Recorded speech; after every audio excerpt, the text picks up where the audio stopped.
Mesdames et messieurs, bienvenue dans cette vidéo de Jim Rohn, où il nous explique que la pensée positive seule ne suffit pas pour réussir.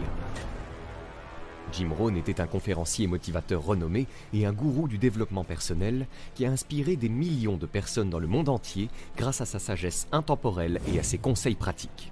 Dans cette vidéo, il vous démontre pourquoi il est crucial de passer à l'action massivement pour transformer vos rêves en réalité et comment vous pouvez commencer dès aujourd'hui à changer votre vie et atteindre vos objectifs. Alors asseyez-vous, détendez-vous et préparez-vous à apprendre de l'un des plus grands esprits du développement personnel. Il m'a enthousiasmé quand j'avais 25 ans. Il m'a donné envie de devenir riche et financièrement indépendant.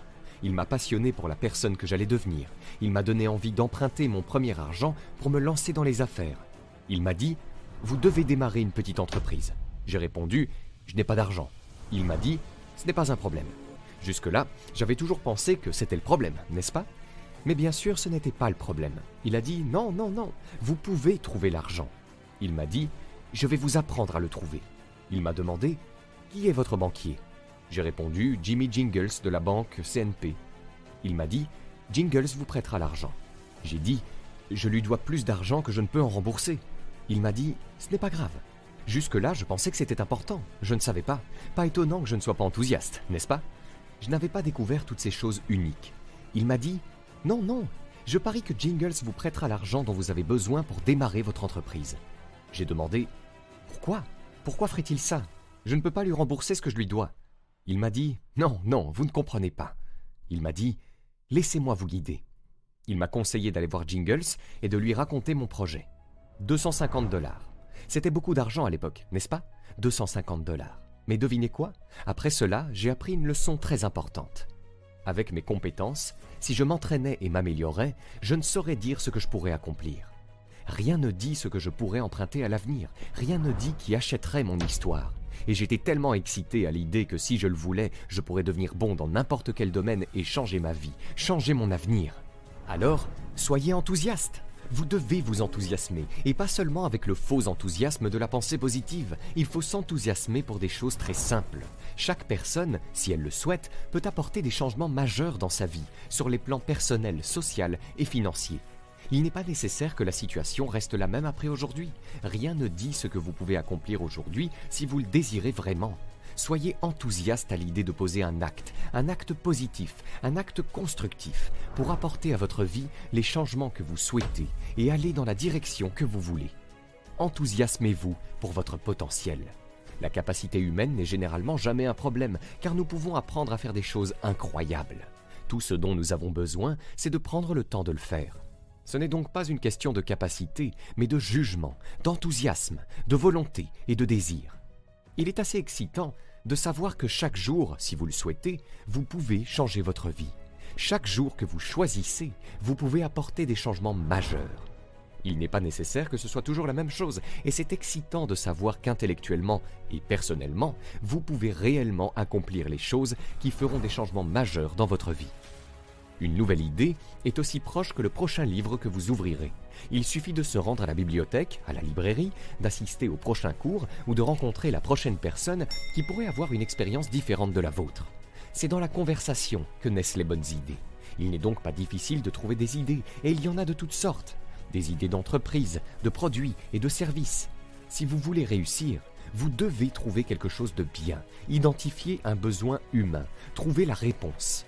Le succès est une formule assez simple, mais vous devez avoir une bonne idée, quelque chose en quoi vous croyez, et peut-être en avez-vous déjà une. Ne cherchez pas toujours ailleurs avant d'avoir exploré l'endroit où vous êtes.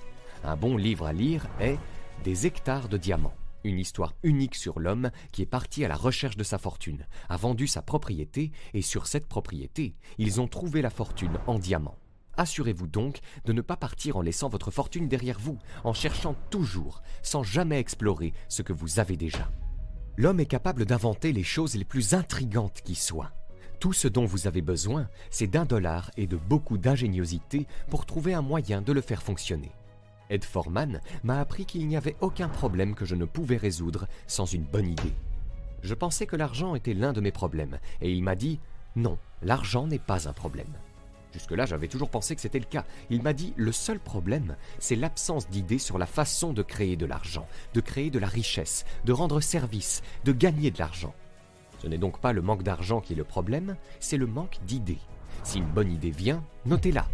1. Pour pouvoir la revoir, 2. Pour la capturer. Elle ne sera pas perdue. Ne vous fiez pas à votre mémoire. J'avais l'habitude de prendre des notes sur des bouts de papier arrachés au coin, au dos de vieilles enveloppes, sur des sets de table de restaurant jetés dans un tiroir. Mais devinez quoi? Ces notes ne me servaient pas à grand-chose. C'était bien à l'époque, mais aujourd'hui, essayer de retrouver quelque chose ou le parcourir, ce n'est pas très attrayant. C'est alors que j'ai appris à les consigner dans un journal, un volume relié. La première étape de la réussite, ce sont les bonnes idées. Vous devez être un collectionneur de bonnes idées. Mais voici ce dont nous avons également besoin. L'inspiration, la vitalité émotionnelle. Sans cela, les idées ne progresseront pas beaucoup. Elles vous serviront peut-être à vous débrouiller. Des idées plus de l'inspiration, cela peut faire des choses incroyables pour votre vie et votre carrière, votre avenir. Des idées plus de l'inspiration. Mais nous avons besoin d'inspiration, de quelque chose qui nous motive. C'est là que le bas blesse, l'inspiration. Les personnes qui semblent rester totalement allumées, enthousiasmées par la vie, n'ont aucun problème à se lever et à générer ce zeste pour la journée, cette vitalité émotionnelle. Elles sont enthousiastes à l'idée de vivre, de travailler, d'accomplir quelque chose. C'est unique. Pourquoi certaines personnes sont-elles incroyablement motivées par la vie alors que d'autres ont du mal à se mettre en route? Je ne sais pas, c'est en partie un mystère pour moi. Un homme prospère que j'ai connu a dit un jour: le succès, c'est 10% d'inspiration, 90% de transpiration. Vous devez maintenant vous atteler à ce que vous avez été inspiré à faire. Le moment d'agir est celui où l'émotion est forte, car il y a une loi qui s'installe si vous ne faites pas attention, la loi de l'intention décroissante. Si vous attendez trop longtemps, ce que vous aviez l'intention de faire s'amenuise avec le temps. Donc, lorsque vous êtes inspiré, utilisez cette inspiration. Lorsque vous avez une idée, mettez-la en pratique. Vous ne la finirez peut-être même pas, et vous la jetterez peut-être au bout d'un moment, mais donnez-lui au moins une chance d'avoir sa propre vie. Donnez-lui une chance. Voyez si la graine ne va pas se transformer en quelque chose d'unique, en la mettant au travail, en agissant, en agissant, en agissant. C'est l'occasion d'inverser le cours des choses. C'est l'occasion d'un nouveau départ, d'un nouveau printemps, d'un nouveau jour, d'un nouveau commencement. L'un des fondamentaux pour la richesse et le bonheur est de s'associer avec les bonnes personnes. Une association de personnes qui ont des intérêts communs et qui progressent. À mes débuts, j'ai fait tout ce que j'ai pu pour fréquenter les bonnes personnes. J'ai tout fait. Je me suis déguisé. J'entrais en m'appelant Nico. Je garais ma voiture 3 rues plus loin et je marchais parce que je savais que si je venais avec ma voiture de prison, ils ne me laisseraient pas entrer. Monsieur Shaw m'a dit: Monsieur Rhône, faites de votre mieux. Faites tout ce que vous pouvez pour approcher les bonnes personnes. Vous devez contourner l'influence qui vous tirera vers le haut. L'influence qui parle de succès et de développement personnel, qui parle de culture, de style de vie et d'unicité. Vous devez vous entourer. Vous devez contrebalancer l'influence négative par une influence positive. Vous devez passer tellement de temps avec les bonnes personnes que les mauvaises personnes que vous devez côtoyer ne vous affecteront pas autant. Ne vous méprenez pas sur le pouvoir de l'influence. L'homme dit « Je côtoie ces gens, mais ils ne me dérangent pas ». Ce n'est pas vrai. L'endroit où vous vivez, les personnes que vous fréquentez, vous affectent. Nous sommes tous influencés. La question est de savoir par qui. Quelqu'un nous fait faire ce que nous faisons. Qui sont ces personnes? Quelqu'un nous fait vivre comme nous vivons, dépenser ce que nous dépensons, gagner ce que nous gagnons. Quelqu'un nous a fait faire cela. La question est de savoir qui c'est. Ne sous-estimez pas le pouvoir de l'influence. Il est facile de laisser passer les années et de ne pas progresser autant qu'on le souhaiterait, simplement parce qu'on laisse les jours s'écouler. Les gens se lèvent, se rasent, prennent leur voiture, vont travailler et suivent la même routine. Leur langage et leur style deviennent routiniers, et de petits dérapages peuvent s'insinuer, les laissant se relâcher un peu ici et là. Cependant, si vous êtes conscient de ce qu'il faut faire pour influencer efficacement les autres, pour faire passer vos idées, pour obtenir des décisions et pour exprimer vos sentiments et vos opinions, et si vous le faites de manière délibérée, consciente, quotidienne et cohérente, c'est alors que votre développement personnel commence véritablement. Un jour, un homme m'a demandé « Je gagne environ 50 000 $ par an. Ce n'est pas suffisant ? Que diriez-vous à quelqu'un ?» Un homme d'affaires m'a dit « Mes enfants ne meurent pas de faim, j'ai payé mes factures, tout va bien, et je gagne environ 50 000 $ par an. Ce n'est pas suffisant ?» Je lui ai répondu « Oui, c'est suffisant, si c'est le mieux que vous puissiez faire.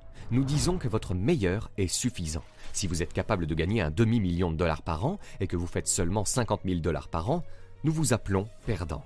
Et nous ne vous traitons pas de perdant à cause de la différence entre 50 000 et un demi-million. Nous vous traitons de perdant parce que vous ne faites pas de votre mieux.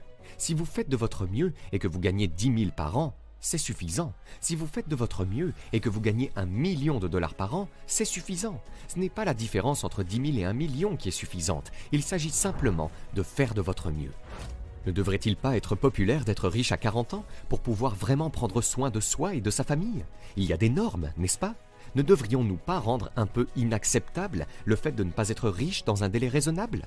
Mais que se passerait-il si quelqu'un dépensait sa fortune potentielle pour des choses non essentielles entre l'âge de 15 et 45 ans? Ne devrions-nous pas qualifier cela d'inacceptable? Question intéressante, n'est-ce pas? En partie, c'est simplement parce que la société est moins exigeante envers nous en matière de résultats. Mais voici ce que je vous demande de faire. Soyez exigeant envers vous-même.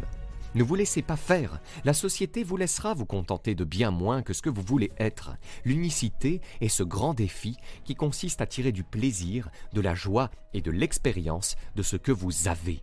Certaines personnes ont de l'argent, mais ne savent pas comment le dépenser. Elles ont du temps, mais ne savent pas comment l'utiliser. Certaines personnes ont du succès, mais elles ne savent pas comment profiter de leur succès. Elles ne savent pas quoi en faire. Elles n'en retirent aucune joie. Au contraire, elles en retirent de l'animosité. Un père prend 5 $, les froisse et les jette à son fils en lui disant « Si tu en as tant besoin, prends-les ». Ce sont les mêmes 5 $, mais au lieu de les donner avec joie, il les donne avec animosité. C'est ce qui fait la différence quand on ne sait pas comment vivre. C'est ce qu'on appelle le style de vie. Le succès n'est pas seulement une expérience, c'est aussi une émotion créée à partir d'une expérience. C'est un élément essentiel de notre vie, de notre avenir et de notre réussite. L'une des raisons pour créer l'abondance est de pouvoir partager. Prenons l'exemple d'Andrew Carnegie. Son objectif était de passer la première moitié de sa vie à gagner de l'argent et la dernière moitié à tout donner. Cet objectif l'a tellement inspiré qu'au cours de la première moitié de sa vie, il a accumulé 400 millions $, ce qui représentait une somme considérable à l'époque. Et devinez ce qu'il a fait durant la dernière moitié de sa vie? Il a tout donné. Vous voyez, c'est la raison pour laquelle il faut produire et accumuler, avoir plus que ce dont on a besoin pour profiter de la capacité à donner et à partager. Quelqu'un dit « Pourquoi produire plus que ce dont on a besoin ?» C'est un pauvre qui parle. Il restera toujours pauvre, pauvre en esprit, pauvre en argent et pauvre à tout égard. Si vous vous contentez de vous occuper de vous-même, vous serez limité dans tous les domaines. Voici la clé de la richesse. Trouvez le moyen de devenir le serviteur de nombreuses personnes. C'est la clé de la grandeur. Trouvez le moyen de devenir le serviteur de nombreuses personnes. Voici ce que vous devez savoir sur le partage. Plus vous donnez, plus vous grandissez. C'est l'un des paradoxes de la vie. Vous donnez, mais vous devenez plus grand. On pourrait croire que si vous partagez, vous vous appauvrissez. Mais ce n'est pas vrai. C'est l'un des processus uniques de la vie. C'est comme se poser cette question. Vous avez votre premier enfant, vous l'aimez tendrement. Vous vous dites, si j'ai un autre enfant, dois-je diviser mon amour en deux? Et la réponse est étonnamment non. De quelque part vient cette incroyable capacité à aimer autant le second que vous avez aimé le premier. Et si vous avez 3, 4 ou 5 enfants, la capacité d'aimer et de s'occuper des autres ne diminue pas. À mesure que la demande et les possibilités augmentent, il semble que votre capacité s'accroisse et que ce que vous donnez se multiplie. C'est l'un des mystères et l'unicité de la vie. Le partage vous rend plus grand. Alors partagez. Vous ne pouvez pas croire ce qui se passera dans votre vie et votre style de vie si vous partagez. Vous pouvez avoir plus que ce que vous avez parce que vous pouvez devenir plus que ce que vous êtes. C'est le défi à relever. Et bien sûr, le revers de la médaille est le suivant. Si vous ne changez pas votre façon d'être, vous aurez toujours ce que vous avez. La clé principale de votre avenir meilleur, c'est vous. La première question est l'une des grandes questions du monde. Pourquoi ? Pourquoi devriez-vous essayer? Pourquoi lire autant de livres? Pourquoi aller aussi loin dans ce domaine? Pourquoi partager autant? Pourquoi apprendre tout cela? Pourquoi se lever si tôt? S'imposer autant d'efforts? Essayer tout cela? Bonne question. Pourquoi? L'une des meilleures réponses au pourquoi est la deuxième question. Pourquoi pas? Qu'allez-vous faire d'autre de votre vie? Pourquoi ne pas voir combien de livres vous pouvez lire, jusqu'où vous pouvez aller, combien vous pouvez gagner, combien d'amis vous pouvez vous faire, quelle personnalité vous pouvez développer, quelle influence vous pouvez avoir, combien de choses vous pouvez accomplir et ce que vous pouvez voir? Pourquoi ne pas le faire? Vous devez rester ici jusqu'à ce que vous partiez. Alors, pourquoi pas? La troisième question est « Pourquoi pas vous ?» Pourquoi pas vous? Certaines personnes ont accompli les choses les plus incroyables avec des débuts limités. D'autres ont si bien réussi qu'ils peuvent partir, voir tout ce qui se passe, le faire, être là. Pourquoi pas vous?